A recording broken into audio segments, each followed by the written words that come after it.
মোদির বন্ধু ওই গরিব হিন্দুটা নয়, মোদির বন্ধু শিল্পপতি।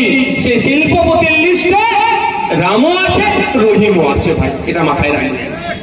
ওখানে সব টাকা কাটছে।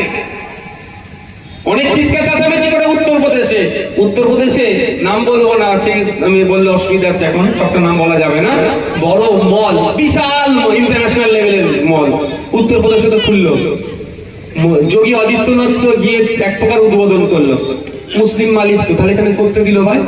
সব শিল্পপতিদের সাথে সব বন্ধুত্ব, আর পাড়ায় পাড়ায় হিন্দু মুসলমান মারপিট করছে। আমরা কবে যে ভুল বুঝবো আমি তো ভেবে পাই না। আপনি জানেন আমার সাম্মানিক ভাতা কত? 1,21,000 টাকা।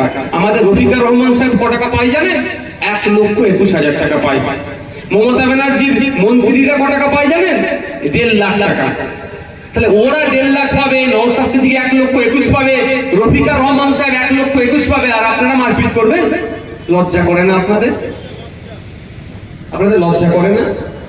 আজকে অর্জুন সিং যদি এমপি হয়ে যায় 3.5-4 লাখ টাকা পাবে।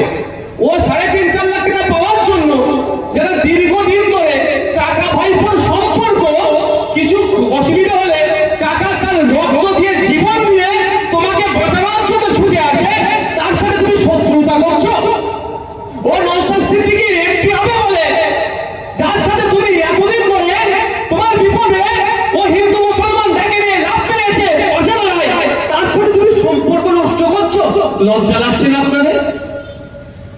ভোট আসবে যাবে, নেতা হবে, ওই নেতার মাইনে হবে 1,21,000, 1.5 লাখ, 3.5 লাখ, 4 লাখ টাকা পাবে। আপনাদের কি হবে ভাবুন তো।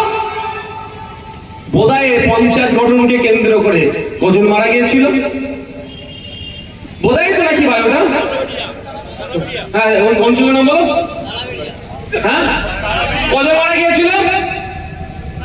4 জন মতো, শাসক বিরোধী মিলিয়ে। আমি বিরোধীদের কথা বাদ দাও, শাসক দলের যারা আছে তাদের বাড়িতে গিয়ে আজকে খোঁজ নেবেন, আজকালের মধ্যে গিয়ে খোঁজ নেবেন, তৃণমূল তোমাদেরকে দেখে তো? হ্যাঁ, খোঁজ নিয়ে দেখুন, খোঁজ নিয়ে দেখবেন যে খোঁজ নেয় নাকি। আমি দায়িত্ব নিয়ে বলছি, তৃণমূল যদি ওদের খোঁজ নেয়, আমি আপনাদের এখানে এসে তৃণমূলের নামে পরের বক্তব্যতে এসে আমি জয়ধ্বনি দিয়ে যাবো।